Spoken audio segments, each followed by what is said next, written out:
À la tête de l'Union africaine de radiodiffusion depuis 2016, Grégoire Ndjaka veille à promouvoir l'audiovisuel africain et ses professionnels et valoriser l'image de l'Afrique dans un environnement en perpétuelle mutation.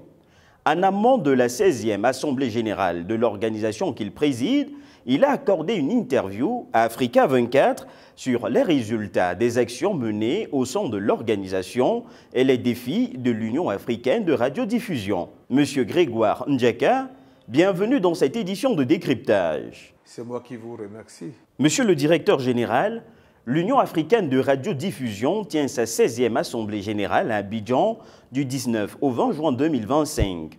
En amont de cet événement, quel bilan tirez-vous de l'évolution de l'UAR ces dernières années, notamment en termes de rayonnement et d'influence sur le paysage audiovisuel africain?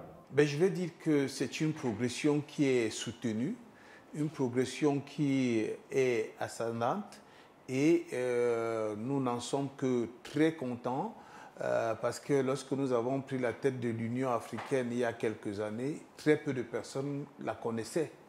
Mais aujourd'hui, il ne se passe pas un événement dans le domaine des médias où notre union ne soit associée. Nous avons fait un certain nombre de choses. On s'est occupé des droits de retransmission à un moment. Nous avons formé des journalistes avec un programme sur le changement climatique avec près de 1300 journalistes formés à ce jour et le processus se poursuit. Nous avons organisé un certain nombre d'événements sur l'intelligence artificielle et bien d'autres. Et au moment où je vous parle, nous travaillons sur d'autres sujets. C'est donc une progression soutenue d'année en année. Quelles sont les attentes principales de cette 16e Assemblée générale? Y a-t-il des décisions majeures ou des orientations stratégiques clés que vous espérez voir adoptées par les membres? Oui, c'est une Assemblée générale particulière parce qu'elle vient au moment où l'Union peut parler déjà de maturité. Et nous attendons de cette Assemblée générale qu'elle puisse se prononcer sur un certain nombre de sujets d'intérêt commun. Vous savez, nous avons notre centre de formation et notre siège à Diamniadio qui est en construction. Et après la construction qui va certainement s'achever cette année, il va falloir qu'on s'entende sur les équipements de ce centre. Mais aussi, nous avons un projet de radio et télévision panafricaine. Il faudra que des décisions fortes soient prises à cette occasion. Et nous avons bien d'autres projets qui concernent la coopération entre nous et certains de nos membres. Et entre les membres eux-mêmes, il faudrait que l'on puisse avancer dans le grand processus qui consiste à écrire notre histoire, l'histoire de l'Afrique. Donc nous devons consolider les acquis à Abidjan, intensifier nos relations et essayer de tracer la voie pour les années futures. Dans un contexte médiatique en constante mutation, quels sont les défis majeurs auxquels l'UAR est confrontée aujourd'hui et comment cette Assemblée générale compte-t-elle y apporter des réponses concrètes? À l'inverse, quelle opportunité nouvelle se présente pour l'Union? Oui, il faut dire que les défis sont nombreux et ils sont divers. Le premier défi aujourd'hui, c'est celui du financement de l'audiovisuel en Afrique. Et il y a beaucoup de chaînes de radio et de télévision qui sont créées, mais qui connaissent une mort prématurée après une année ou 2 années. Il faut pouvoir rechercher d'autres voies, et ce d'autant plus que le marché publicitaire en Afrique est petit, et non seulement il est assez petit, mais il connaît aussi une concurrence que l'on appelle un peu déloyale des grandes multinationales de la communication. Donc il va falloir que nous puissions avoir une stratégie sur cette question particulière. Mais il y a aussi l'introduction de l'intelligence artificielle. De plus en plus, l'intelligence artificielle prend du volume en Afrique. Il va falloir que nous puissions regarder comment nous pouvons maîtriser ce phénomène, surtout en insistant sur les bonnes pratiques. C'est ça qui est important, les bonnes pratiques, parce que l'Afrique a, le tissu social africain est particulier, et si rien n'est fait, on risque d'assister à des dérapages de grande envergure. Et ensuite nous avons l'épineuse question de l'Observatoire de l'audiovisuel. Il faut vraiment que cet observatoire continue son travail, qu'il puisse prendre de l'espace dans le paysage médiatique africain. Et nous avons sur le plan interne à l'UAR la fondation de l'UAR de lutte contre le cancer.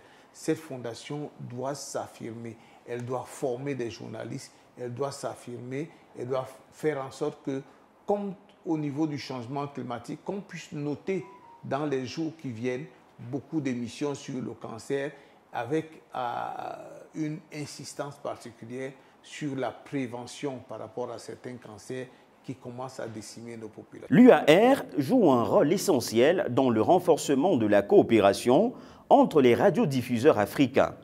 Comment cette Assemblée générale va-t-elle consolider et étendre ses collaborations et envisagez-vous de nouveaux partenariats avec des acteurs régionaux ou internationaux? Oui, l'UAR est une maison ouverte. C'est la maison de tous les journalistes, c'est la maison de toutes les organisations.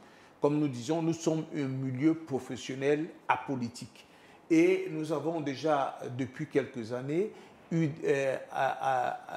signé des partenariats avec un certain nombre de grandes structures sur le plan international, France Média Monde, La Voix de l'Amérique, CMG, NRTA, RT, TRT et autres. Là, toutes ces structures sont membres, même la RAI sont des membres de l'UAR. Il est question de consolider ces relations. Il ne suffit plus de dire qu'ils sont des membres, mais il faudrait qu'ils participent de manière active n'est-ce pas, au développement de tout l'écosystème de la communication en Afrique. Donc, nous pensons qu'à Abidjan, nous allons donner la parole à tous les acteurs pour qu'ils puissent nous dire quelle peut être leur participation à l'avènement d'un nouvel écosystème de communication africain. Au-delà de cette 16e édition, quelles sont les grandes perspectives pour l'UAR dans les 5 prochaines années? Comment l'Union compte-t-elle s'adapter aux évolutions technologiques et aux nouvelles habitudes de consommation des médias sur le continent? Alors, les grandes attentes ou les grands projets de l'UAR pour les prochaines années tournent autour de notre projet de construction du centre des échanges, du centre de formation et de petit hôtel que nous sommes en train de construire à Diamniadio. Nous voulons construire un centre de formation parce que nous sommes partis d'un constat.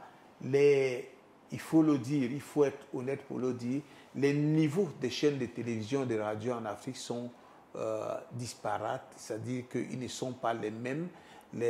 Aujourd'hui, vous ne pouvez pas prendre une émission qui sort d'un pays A et la diffuser facilement dans un autre pays parce que quelquefois c'est le son qui est mauvais, c'est l'image qui est mauvaise, c'est le rendu qui est mauvais.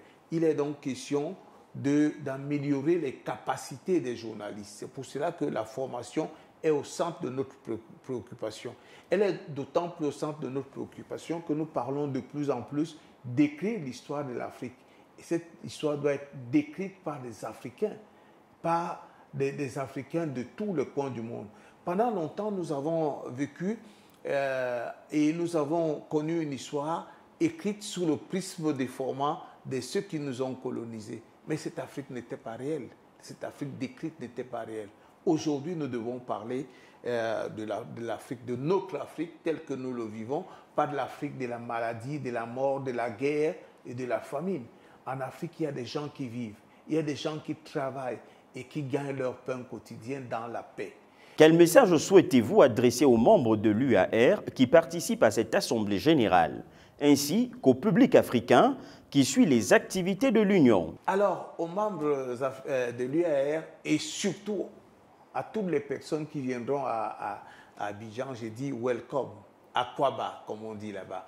Donc, venez nombreux, nous allons pouvoir parler de nos questions et pour la première fois, ou alors l'une des rares fois, le cordonnier va se chausser. Les journalistes sont habitués à organiser les fêtes pour les autres. Mais là, on va organiser la fête pour nous-mêmes. C'est ça la différence.